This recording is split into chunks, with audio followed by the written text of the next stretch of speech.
For the Browns, February had always been something quiet, something sacred. It was a period of humble affection, spiritual contemplation, and muted closeness as polygamy dictated. But in 2010, it shifted. A crack developed that would not be fully realized for years. Today, over a decade later, the past has come back to reshape the present in ways no one anticipated. Meri Brown sat at home in Flagstaff, gazing out through frosted glass. In her lap was an old red diary, pages cluttered with half-finished sentences and creased edges. She flipped to one in particular, February 14th, 2010. Her own handwriting glared back at her. Kody said he's going out to see his cousin. He took his blue shirt, the one he wears to impress. But he didn't call. Still, I have to believe in him. I must. A tear fell down Meri's cheek. He lied to me on Valentine's Day. She spoke softly into the room. It was the first betrayal, the start of the unraveling. Kody Brown met Robyn in 2009 at a church social. Afterwards, he called her "laugh bells on a mountain breeze." He reported feeling an instant attraction. But this attraction had a price. At the time, Kody was spiritually married to Meri, Janelle, and Christine. Nevertheless, Robyn didn't flee. She smiled. By the time Valentine's Day 2010 rolled around, Kody and Robyn had been dating in secret for months. Their romance, disguised under the cover of meeting her family, was anything but platonic. In a remote cabin on the outskirts of Sedona, under candlelight and strawberries, Kody declared to Robyn that she was his destiny. "Then let's make it real," Robyn whispered. They kissed, and with this kiss, the ground beneath the Brown family started to crumble. At home, Janelle was keeping house, managing meal plans, homeschooling, and money. She didn't have time to wonder where Kody was, at least not until she discovered the receipt from the jewelry store. "Unlock my forever," it said. A gold necklace. Dated February 13th, 2010. Purchaser, Sullivan. Robyn's married name.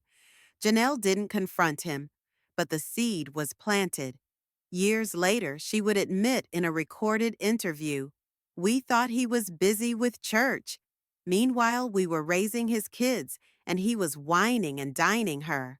Christine, the most emotionally attuned of the wives, also started to feel there was something amiss. She desired love from Kody, not children. A neighbor had spotted him in front of a cabin with snow near a brunette that evening. Christine waited, holding Truly in her arms, on the couch, looking at the door. When he eventually returned the next morning, she could smell cedar and Robyn's perfume. "I just needed time to think," he said to her. She didn't press him for what he had been thinking. She already knew. Flash forward 15 years. TLC planned a special reunion episode. Each wife, Robyn, Christine, Janelle, and Meri, was handed an envelope with a photograph she had never seen before. In the picture, Kody and Robyn, arm in arm in front of the Sedona cabin. Robyn was wearing red. Kody was holding her hand. A champagne bottle lay behind them. The date, February 14th, 2010, 8:47 p.m. Christine gazed at the photo and shuddered. "I was pregnant that day," she whispered. "He said we were doing a family fast. No love this year. I thought he was telling the truth." Janelle snorted. "I was fretting about the grocery budget, and he was splurging on champagne." Meri could hardly whisper. "I brought her to meet him. I asked her in. He gave her a Valentine's present I never got." Robyn wiped away tears in her confession. "He said things weren't going so well with the other people, that the love was dying. I didn't ask him to tell a lie, but I didn't stop him either." She hesitated. "That weekend, for the first time, I felt chosen." The audience wasn't convinced. Social media went berserk. Twitter christened it the Valentine's Day coup. It was also called Champagne Gate.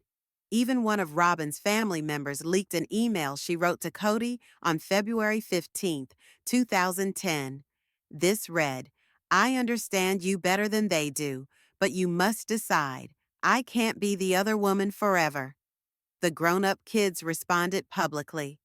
Mykelti penned, "Mom always wept on Valentine's Day. Now I understand why." Gwendlyn tweeted, "If you're going to be polygamous, perhaps don't observe Valentine's like it's The Bachelor." And Leon posted matter-of-factly, "He explained to me polygamy would be fair. That photograph tells a different tale." In a dimly lit confessional, Kody was by himself.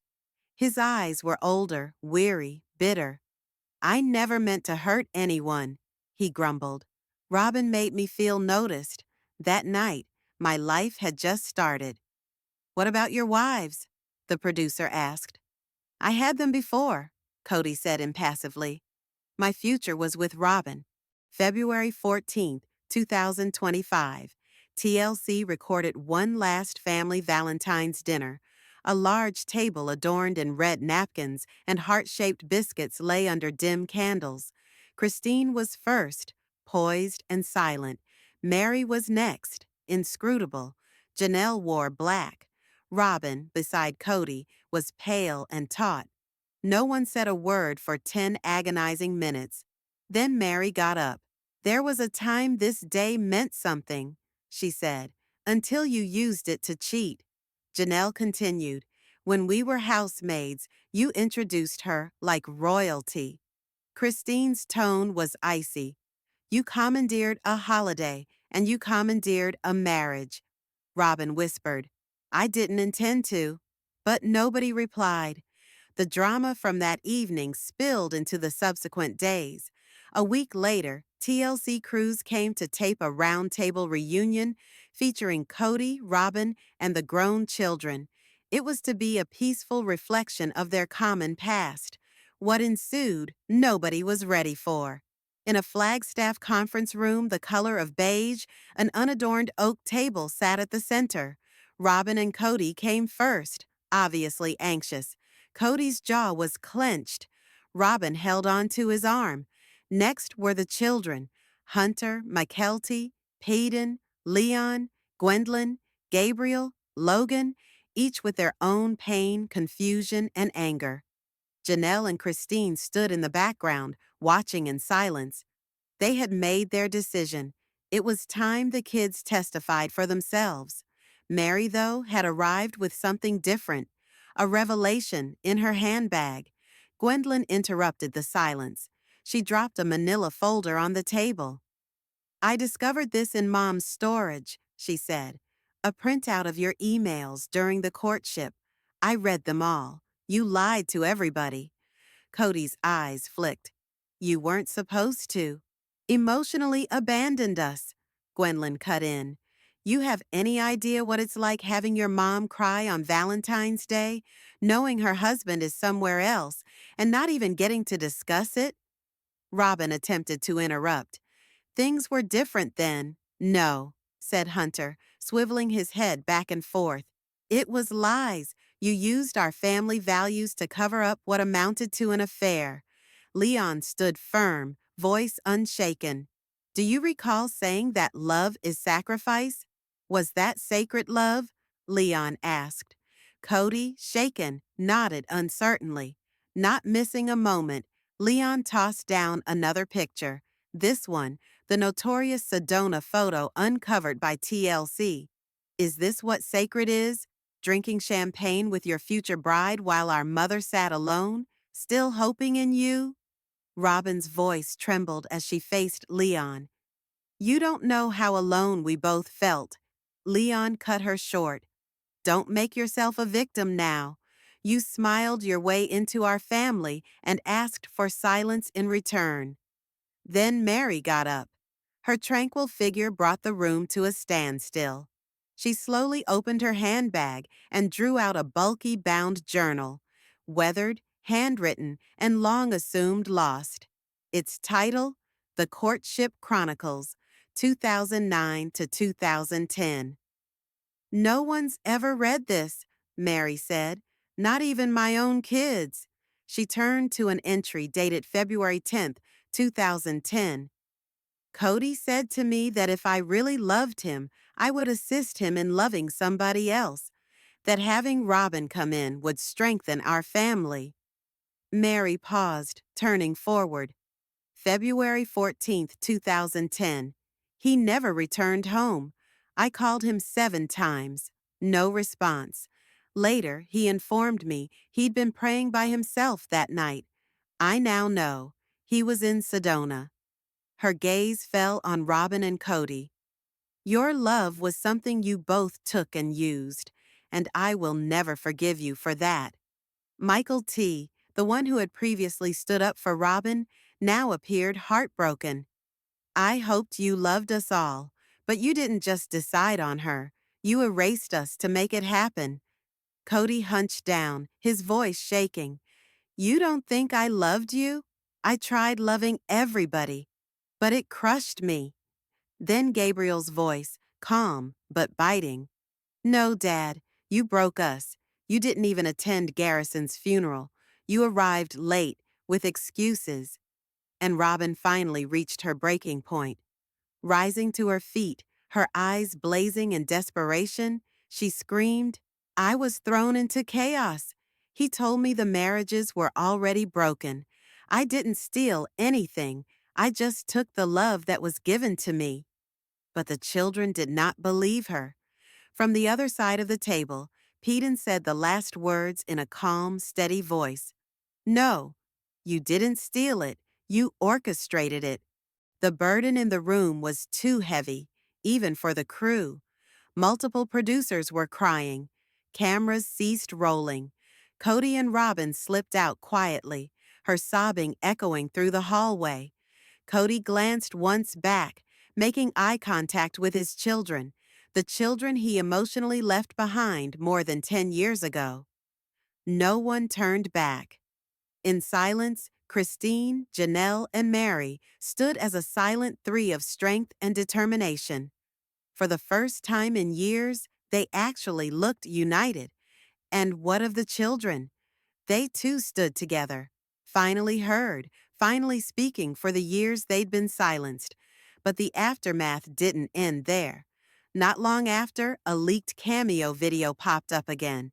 Kody dancing awkwardly and wishing a fan a happy birthday. Viewers weren't laughing, though. They winced. In light of all that had happened, the betrayals, the manipulation, his attempt at humor was vacuous, even insulting. Fans weren't laughing any longer. They were outraged. Comments started flooding in online. He dances like he doesn't know what shame is, one fan typed. Another said, it's not funny, it's pathetic. Apologize to your wives instead. Kody had once attempted to appear amiable, lighthearted, even charming, but his charm wore poorly. If anything, it was what reminded people of what he left in his wake. Badly worse, Kody's revelations at the tell-all made it all the more painful. He also admitted that his affair with Robyn had started long before she became an official part of the family, before spiritual vows were broken, before trust was breached. Although he might have intended to be open, it sounded arrogant. Janelle, meanwhile, was making new memories. She just spent her birthday on a road trip with girlfriends, taking pictures of the smiles in identical t-shirts and logo hats. So thankful for the giggles tonight, she captioned them.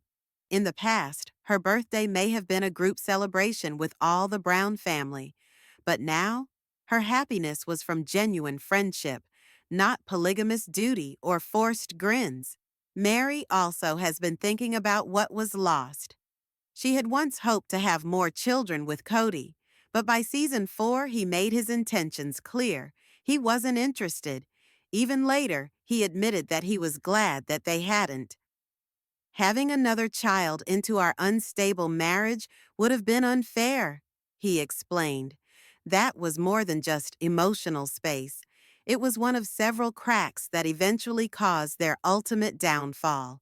Worse yet, Kody wanted Meri to resemble Robyn. He told her he wished all his wives could connect with him like Robyn did. But Meri wasn't interested in imitation. She was her own person, something Christine and Janelle fiercely supported. They believed love should never mean losing yourself. According to Janelle, Kody never told them he wanted their relationships to mirror what he had with Robyn. And Christine went further, calling his new version of events revisionist history. He never even attempted to make anything with us, Christine explained. He just picked her and revised all the rest. During the first tell-all segment, Kody professed he and Meri were still friends, but viewers weren't believing it. As he talked about respect and communication, he also had shots, labeling Meri rigid and immovable. His words created a muddled picture. How do you proclaim friendship while complaining about someone with whom you spent decades? As season 19 brought out the last episodes of this beloved show, fans everywhere asked the same question. Can this program change? Can we continue to watch one man's ego rewrite history while the women ultimately find freedom?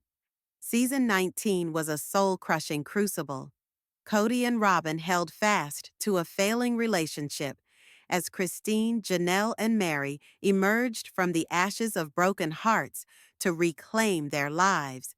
But this installment feels different. This time around, the women take center stage, and the world is finally paying attention.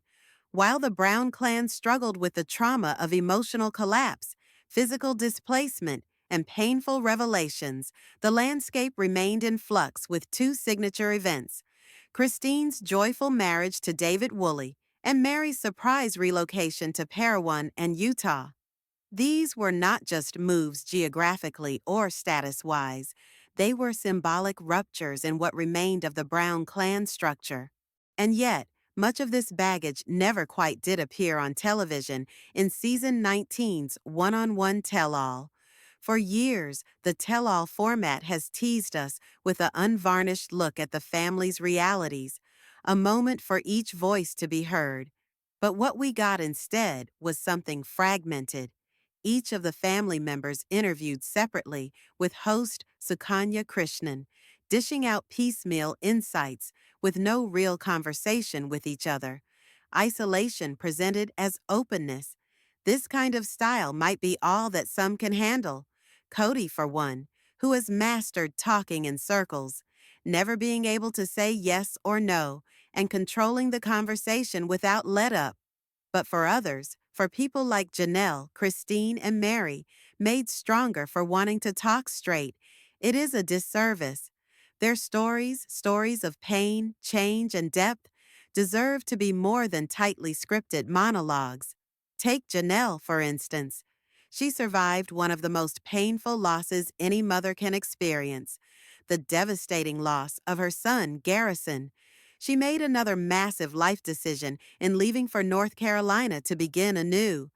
But that epic emotional journey was whittled down to a few words, edited and sanitized and stripped of its nuance. What the show really requires now more than ever is authentic interaction, not cutaways, not confessional corners, authentic confrontation, authentic accountability. Because how are they ever going to begin healing as a family if they're still talking about each other instead of to each other? Imagine the possibility of an honest family roundtable, one where Sukanya doesn't just ask questions, but she facilitates healing, one where Kody can't shoot his mouth off and change history, one where Robyn sits across from the women whose lives were changed by her presence, not to minimize, but to finally hear their stories without covering behind selective memory. What we get instead is a style that protects those who don't want to deal with ugly truths. It's slick but dishonest. It's melodramatic but not real. The public has caught on. The answers we wanted to have asked, the ones about favoritism, emotional abandonment, and public betrayal, aren't answered or dodged altogether. Not only is it frustrating, it's a betrayal of the journey we've been following these women for over a decade. There's hope yet. With a new format, the one-on-one specials could be a powerful force for healing. Imagine a round table of all the Browns, past and present, reviewing what went wrong, but also what can still make us whole. Real accountability, not for the sake of entertainment, but for the sake of truth. Christine is gone, radiant and free. Janelle is finally embracing solitude, not as solitude, but as strength. Meri has regained her voice. The children are fighting back, breaking the silence. But the program must adapt with them, or risk becoming a hollow copy of the insanity it initially reflected. So what do you do? Should TLC rethink the show? Should the Browns turn on one another? Not just the camera? Let us know in the comments below. And if you've been hooked by this story of heartbreak, toughness, and reality, don't forget to like, subscribe, and ring the bell icon so you don't miss the next thing.